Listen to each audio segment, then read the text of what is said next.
Hello ನಮಸ್ಕಾರ, welcome back to my channel. Friends, ಯಾರೆಲ್ಲ ನನ್ನ ಚಾನಲ್ನ ಸಬ್ಸ್ಕ್ರೈಬ್ ಮಾಡಿಲ್ವೋ ದಯವಿಟ್ಟು ಸಬ್ಸ್ಕ್ರೈಬ್ ಮಾಡಿ. ನಾನು ಹೊಸ ಚಾನಲ್ನ ಓಪನ್ ಮಾಡಿದ್ದೀನಿ, ಹಾಗಾಗಿ ನಿಮ್ಮ ಸಪೋರ್ಟ್ ನನಗೆ ತುಂಬಾ ಮುಖ್ಯ.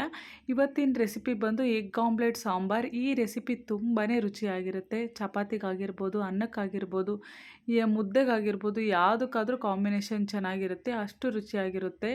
ಮನೆಯವರೆಲ್ಲ ಕೇಳಿ ಇನ್ನೊಂದು ಸಲ ಮಾಡಿಕೊಡಿ ಅಂತ ಕೇಳಿ ಮಾಡಿಸ್ಕೊಳೋ ಅಷ್ಟು ಚೆನ್ನಾಗಿರುತ್ತೆ. ಹೇಗೆ ಮಾಡೋದು ಅಂತ ಈ ರೆಸಿಪಿನ ಹೇಳ್ತೀನಿ ಬನ್ನಿ. ಮೊದಲಿಗೆ ಒಂದು ಬಾಣಲಿ ತಗೊಂಡು ಗ್ಯಾಸ್ ಮೇಲೆ ಇಟ್ಕೊಂಡು ಸ್ಟವ್ ಆನ್ ಮಾಡ್ಕೊಳ್ಳಿ.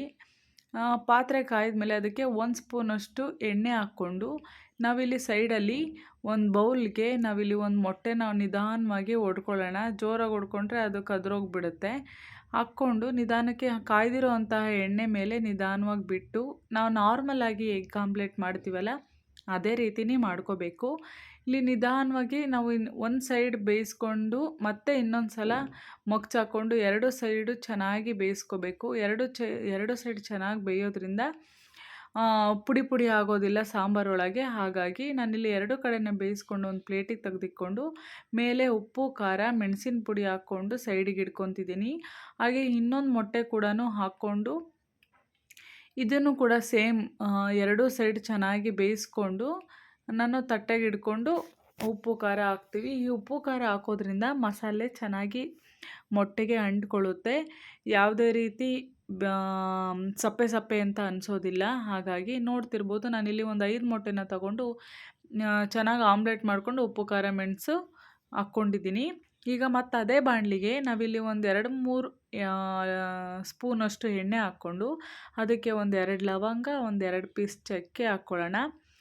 ನಾನಿಲ್ಲಿ ಒಂದು ಮೀಡಿಯಮ್ ಸೈಜ್ ಈರುಳ್ಳಿನ ಪೇಸ್ಟ್ ಮಾಡಿಟ್ಕೊಂಡಿದ್ದೀನಿ. ಹಾಗೆ ದೊಡ್ಡದೊಂದು ಟೊಮೊಟೊನ ಪೇಸ್ಟ್ ಮಾಡಿಟ್ಕೊಂಡು, ಕೊತ್ತಂಬರಿ ಸೊಪ್ಪು ಹಾಗೆ ಅರ್ಧ ಈರುಳ್ಳಿನ ದೊಡ್ಡದಾಗಿ ಕಟ್ ಮಾಡಿಟ್ಕೊಂಡಿದ್ದೀನಿ.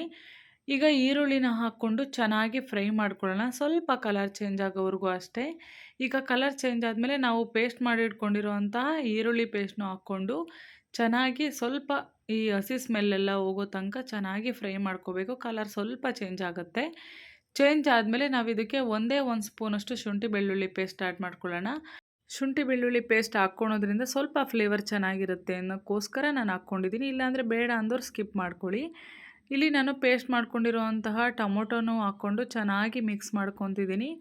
ಇದು ಒಂದೆರಡು ನಿಮಿಷ ಹಿಂಗೆ ಫ್ರೈ ಮಾಡಿಕೊಂಡ್ರೆ ಸಾಕು, ಹಸಿ ಸ್ಮೆಲ್ಲೆಲ್ಲ ಹೋಗಿಬಿಡುತ್ತೆ. ಈಗ ನಾನು ಮಸಾಲೆಗೆ 1 ಸ್ಪೂನ್ ಖಾರದ ಪುಡಿ, 1 ಸ್ಪೂನ್ ಧನಿಯಾ ಪುಡಿ, ಅರ್ಧ ಸ್ಪೂನು ಗರಂ ಮಸಾಲ, 1/4 ಟೀ ಸ್ಪೂನಷ್ಟು ಅರಿಶಿನ ಪುಡಿ ಹಾಕ್ಕೊಂಡು ಚೆನ್ನಾಗಿ ಮಿಕ್ಸ್ ಮಾಡ್ಕೊತಿದ್ದೀನಿ.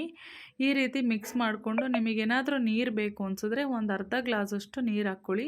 ನಾನಿಲ್ಲಿ ಒಂದು ಅರ್ಧ ಗ್ಲಾಸಷ್ಟು ನೀರು ಹಾಕ್ಕೊತಿದ್ದೀನಿ. ಆಮೇಲೆ ಬೇಕಾದರೆ ಮಸಾಲೆ ಕುದ್ದಾದ್ಮೇಲೆ ನೀವು ಹಾಕ್ಕೋಬೋದು. ಫಸ್ಟೇ ಹಾಕ್ಕೊಂಬಿಟ್ರೆ ಮಸಾಲೆ ಹಸಿ ಹಸಿ ಸ್ಮೆಲ್ ಅನಿಸುತ್ತೆ. ಹಾಗಾಗಿ ಕುದ್ದಾದ್ಮೇಲೆ ಹಾಕ್ಕೊಳ್ಳಿ. ನಾನಿಲ್ಲಿ ಅರ್ಧ ಗ್ಲಾಸ್ ಹಾಕ್ಕೊಂಡು ಚೆನ್ನಾಗಿ ಕುದಿಸ್ಕೊತಿದ್ದೀನಿ. ನೋಡ್ತಿರ್ಬೋದು ಚೆನ್ನಾಗಿ ಕುದ್ದಿದೆ. ಇದಕ್ಕೆ ಒಂದು ಅರ್ಧ ಸ್ಪೂನಷ್ಟು ಉಪ್ಪು ಹಾಕ್ಕೊಳ್ಳೋಣ. ಜಾಸ್ತಿ ಹಾಕ್ಕೊಳಕ್ಕೆ ಹೋಗಬೇಡ್ರಿ, ಏಕೆಂದರೆ ನಾವು ಆಮ್ಲೆಟ್ ಕೂಡ ಉಪ್ಪು ಹಾಕ್ಕೊಂಡಿರ್ತೀವಿ. ಹಾಗಾಗಿ ಈಗ ನಿಮಗೇನಾದರೂ ಚಪಾತಿಗೆ ಬೇಕು ಅಂದರೆ ನೀರು ಹಾಕ್ಕೋಬೇಡಿ, ಇಲ್ಲ ರೈಸಲ್ಲಿ ಊಟ ಮಾಡೋರಾದರೆ ನೀರು ಹಾಕ್ಕೊಳ್ಳಿ. ನಾನಿಲ್ಲಿ ಎಕ್ಸ್ಟ್ರಾ 1 ಗ್ಲಾಸಷ್ಟು ನೀರು ಹಾಕ್ಕೊಂಡು ಚೆನ್ನಾಗಿ ಕುದಿಸ್ಕೊತಿದ್ದೀನಿ. ಈಗ ನೋಡ್ತಿರ್ಬೋದು ಚೆನ್ನಾಗಿ ಕುದ್ದಿದೆ, ಮಸಾಲೆ ಕೂಡ ಸ್ಮೆಲ್ಲು ಎಲ್ಲ ಹೋಗಿದೆ. ಇವಾಗ ನಾವು ತೆಗೆದಿಟ್ಕೊಂಡಿರೋ ಅಂತಹ ಆಮ್ಲೆಟ್ಗಳನ್ನ ಒಂದೊಂದೇ ಸೈಡಲ್ಲಿ ಹಾಕ್ಕೊಳ್ಳೋಣ. ನಾವು ಆಮ್ಲೆಟ್ನ ಹಾಕಾದ್ಮೇಲೆ ಒಂದೇ ಸಲ ಹಿಂಗೆ ಜಾಸ್ತಿ ಮಿಕ್ಸ್ ಮಾಡೋಕ್ಕೆ ಹೋಗಬಾರ್ದು, ಏಕೆಂದರೆ ಅದು ಪುಡಿ ಪುಡಿ ಆಗಿಬಿಡುತ್ತೆ. ಹೀಗೆ ಮೇಲೆ ನಿಧಾನಕ್ಕೆ ಮಿಕ್ಸ್ ಮಾಡಬೇಕು. ಮಿಕ್ಸ್ ಮಾಡಾದಮೇಲೆ ಕ್ಯಾಪ್ ಕ್ಲೋಸ್ ಮಾಡಿ ಒಂದು ನಿಮಿಷ ಹಿಂಗೆ ಬಿಟ್ಟಾದಮೇಲೆ ಚೆನ್ನಾಗಿ ಕುದಿರುತ್ತಲ್ಲ, ಅದ್ರ ಮೇಲೆ ಕೊತ್ತಂಬರಿ ಸೊಪ್ಪನ್ನ ಹಾಕ್ಕೊಂಡು ಚೆನ್ನಾಗಿ ಮಿಕ್ಸ್ ಮಾಡಿದ್ರೆ ರೆಡಿ ಆಗುತ್ತೆ ಎಗ್ ಆಮ್ಲೆಟ್ ಸಾಂಬಾರ್. ತುಂಬಾ ಇಷ್ಟ ಆಗುತ್ತೆ. ನೀವೊಂದು ಸಲ ಟ್ರೈ ಮಾಡಿ ನೋಡಿ, ಎಷ್ಟು ಅದ್ಭುತವಾಗಿರುತ್ತೆ ಅಂತ. Thank you.